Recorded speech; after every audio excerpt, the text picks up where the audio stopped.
하나님의 말씀과 동행하는 여러분들의 복된 삶 되시기를 축원드립니다.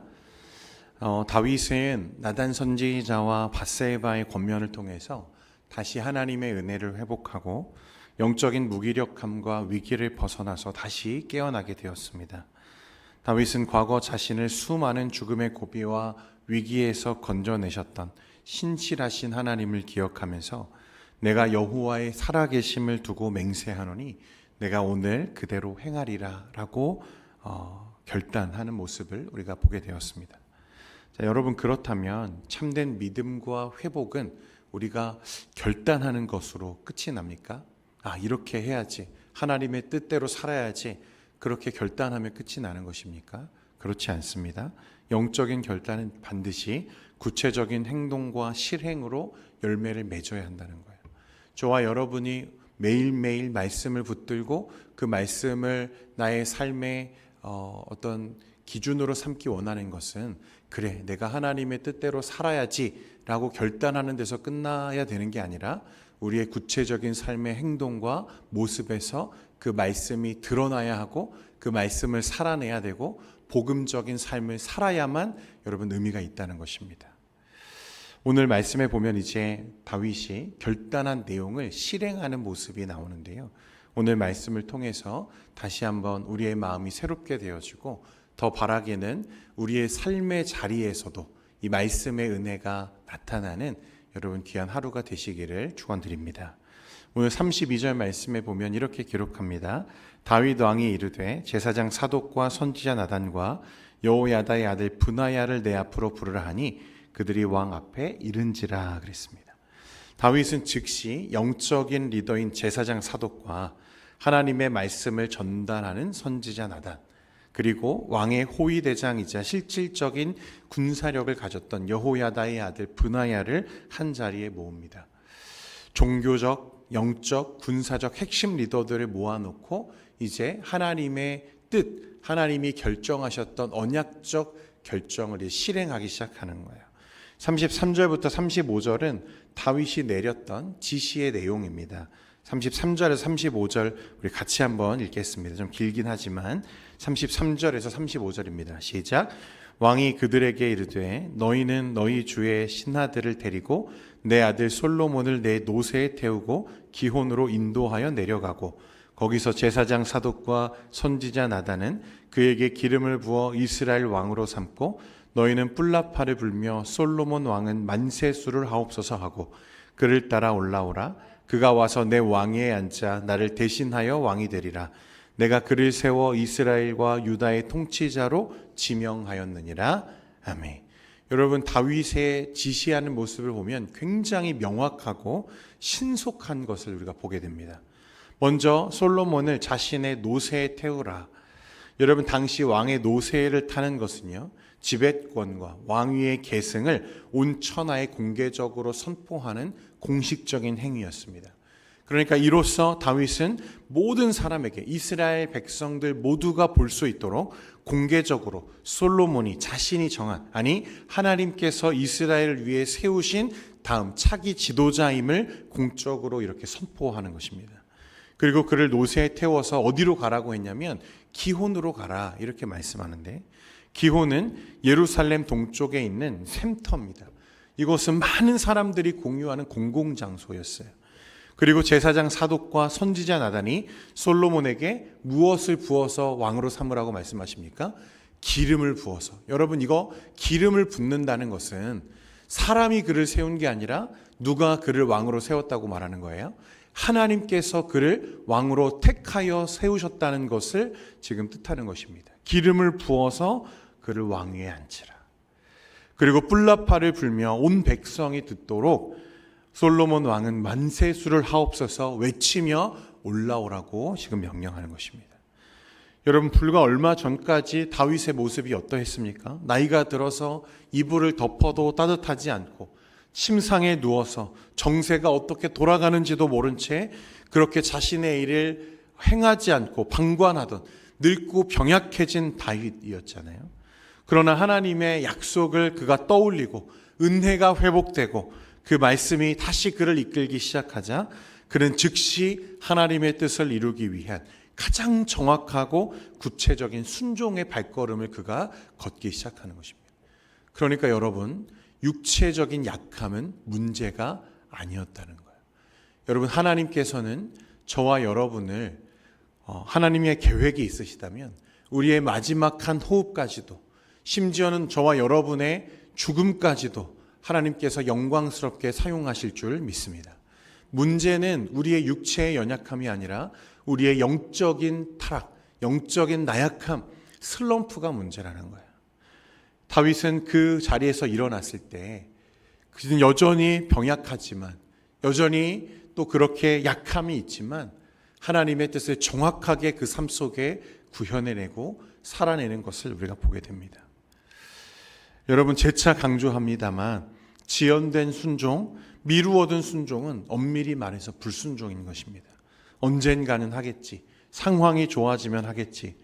여러분, 여러분의 삶 가운데 혹시 그런 영적인 나약함, 머뭇거림, 순종하지 못하고 계시는 영역이 있다면 내가 기도해야지, 용서해야지, 헌신해야지, 하나님이 주신 마음, 하나님이 주신 뜻이 있다면 오늘 그 즉시 순종하고 하나님의 뜻을 세워 일으키는 여러분들 되시기를 주님의 이름으로 축원드립니다. 계속해서 말씀해 보면 36절 말씀에 우리 같이 한번 읽겠습니다. 36절입니다. 시작. 여호야다의 아들 브나야가 왕께 대답하여 이르되 아멘, 내 주 왕의 하나님 여호와께서도 이렇게 말씀하시기를. 여러분, 브나야가 누구냐면 다윗의 시위대장입니다. 장수죠. 군인입니다. 지금 세상의 관점으로 보면 상황이 그렇게 썩 좋은 것은 아닙니다. 다윗은 굉장히 힘있게 그렇게 선언했지만 실제 그 상황, 지금 벌어지고 있는 일들은 그렇게 녹록치 않았다는 거예요. 지금 아도니아 진영에 누가 있습니까? 군사령관 요압이 합류해 있습니다. 그러니까 이스라엘의 시위대장은 그 왕을 지키는 호위잖아요.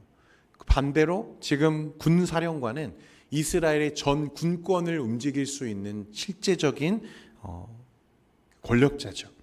그리고 또 누가 붙어 있냐면 대제사장 아비아달이 함께하고 있죠. 종교적인 어떤 명분을 줄 수 있는 사람이었습니다. 그러니까 지금 이 자리에 모여 있는 사람들보다 소위 더 끝발 있는 사람들이 아도니아의 진영에 지금 함께하고 있다는 거예요. 만약 잘못되면 어떤 일이 일어날 수 있습니까? 내전이 일어날 수 있는 상황인 것입니다. 일촉즉발의 지금 상황이에요. 긴장되는 순간이에요. 인간적인 계산을 해보자면 이 브나야는 어떻게 말해야 됩니까? 왕이시여, 아도니아의 세력이 지금 보통이 아닙니다. 솔로몬의 기름을 붓는 것은 이 문제를 좀 해결하고 해도 되지 않겠습니까? 그렇게 말할 수 있다는 것입니다. 조금 더 상황을 살피고 세력을 좀 더 규합한 다음에 향하는 게 낫지 않겠습니까? 그렇게 말했을지도 모릅니다. 그러나 브나야는 조금도 망설임 없이 무엇이라 고백하냐면 아멘이라고 말했습니다. 아멘은요, 히브리어로 진실로 그러합니다. 그대로 이루어질 것입니다. 이런 뜻입니다. 내가 그 말씀 위에 단단히 서겠다는 거예요. 그는 고백하기를 내 주 왕의 하나님 여호와께서도 이렇게 말씀하시기를 원합니다. 이렇게 얘기합니다. 무슨 말이냐면 브나야는 다윗 왕의 그 결정이 한 인간의 어떤 결정이나 정치적인 수가 아니라 온 우주 만물의 주권자이신 여호와 하나님께서 만세 전부터 세우신 거룩한 언약의 성취임을 그가 영적으로 분별하고 있었다는 것입니다. 여러분, 개혁주의 신학에서 가장 중요한 핵심적인 내용 중 하나가 하나님의 절대 주권이죠. 여러분, 역사의 주인은 사람이 아닙니다.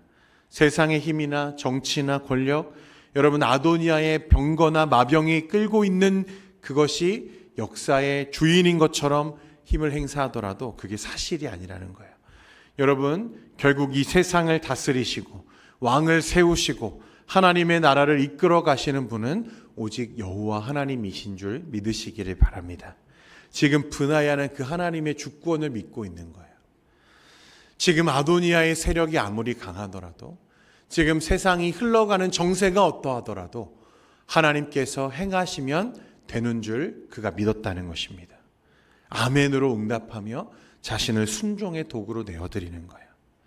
더 나아가 37절의 분하야는 축복하며 기도하기를 또 여호와께서 내 주 왕과 함께 계심같이 솔로몬과 함께 하시셔서 그의 왕위를 내 주 다윗 왕의 왕위보다 더 크게 하시기를 원하나이다 하니라. 분하야는 다윗 당신보다 하나님께서 솔로몬의 왕위를 더 크게 하시기를 내가 원합니다. 그렇게 기도했습니다. 하나님의 나라와 뜻이 더 왕성하게 이루어지기를 바라는 거룩한 하나님 중심의 가치관을 가진 사람이었다는 거예요. 여러분, 주님께서 우리에게 말씀을 주시고 삶의 자리에 거룩한 순종을 요구하실 때 하나님, 세상의 환경은 어둡고 주님 지금 이 시대는 이러하지만 주님의 뜻이 옳습니다. 주님의 말씀대로 이루어질 것입니다. 주님의 뜻이 내 삶에 이루어지기를 원합니다 라고 고백하며 아멘 할 수 있는 여러분들 되시기를 축복합니다. 여러분, 그 아멘의 순종을 통해서 하나님의 거룩한 역사가 이루어진다는 거예요. 마지막으로 38절과 39절에 보면 이제 사람들이 솔로몬을 다윗의 노새에 태우고 기혼 샘으로 내려갑니다. 거기서 제사장 사독이 무엇을 가져오냐면 성막 가운데에서 기름을 담은 뿔을 가져다가 솔로몬에게 기름을 붓습니다. 그리고 모든 백성이 듣도록 솔로몬 왕은 만세수를 하옵소서 하니라, 이렇게 말씀합니다. 그저 흉내만 내는 일회성 행사가 아니었어요. 하나님의 임재가 있는 거룩한 성막에 하나님께 드려진 이 기름, 그것을 가져다가 정식적으로 기름을 붓습니다. 하나님의 신령한 기름 부으심이 이제 솔로몬에게 임하게 된 거죠. 기름을 붓자 어떤 일이 일어나냐면 뿔나팔 소리가 온 예루살렘 천지에 울려 퍼지기 시작합니다. 그리고 백성들이 다 나와서 이 소식을 듣고 기뻐하며 솔로몬 왕은 만세수를 하옵소서라며 기쁨의 소식을 전하고 외치기 시작합니다. 여러분, 40절 말씀에 그 장면을 기록하고 있는데 우리 40절 말씀 같이 읽겠습니다. 시작. 모든 백성이 그를 따라 올라와서 피리를 불며 크게 즐거워하므로 땅이 그들의 소리로 말미암아 갈라질 듯하니. 여러분, 이것이 바로 순종하는 자들에게 주시는 하나님의 거룩한 축복인 줄 믿습니다.